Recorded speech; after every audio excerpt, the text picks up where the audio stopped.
بخمسة شمونت متر 4411 تقريبا كزبلت تصاعد كلبنا إثيوبيا كوين مالتي أزيو لسبلي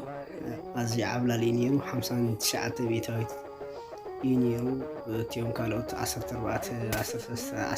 ينيرو تي بدرجة بيتاويت مالتي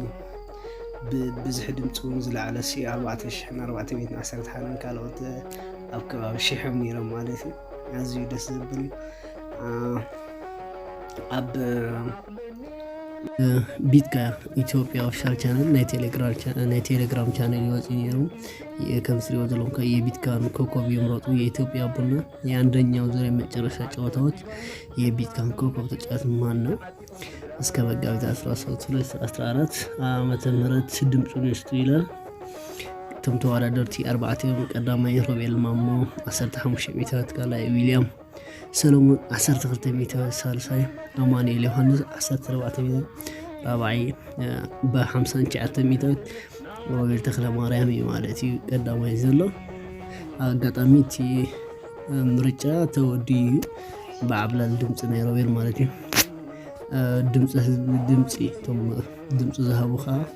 4411 አብላል ነው ሮቤል ችግራት አብካውሽ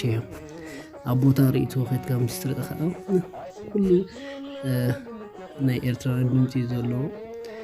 ዳርጋ ሁሉ ባንዲራ ኤርትራ ለዋቲ መሰረቲ ሮቢ አብላል ድምጽ ኸይ አንቦልቄ ደሲኒ ብርግጥና አሁን ደስከለኩም የማለት ምስተረፈ ከም ዝበለ ንሕና ክንገብሮ ዝግባአና ነገራት ኣብ ዘለወሎ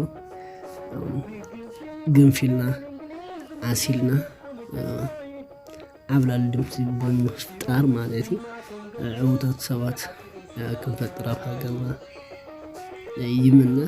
نقول حق وسك ربي نقولنا نقول حق وسنا مانيات ربي حلقة هجرات جانتا ناس لزقنا والدي رب حوس سلفة نيت صوت هذا من كابز بالبلد تسقم يمنا والدي سلام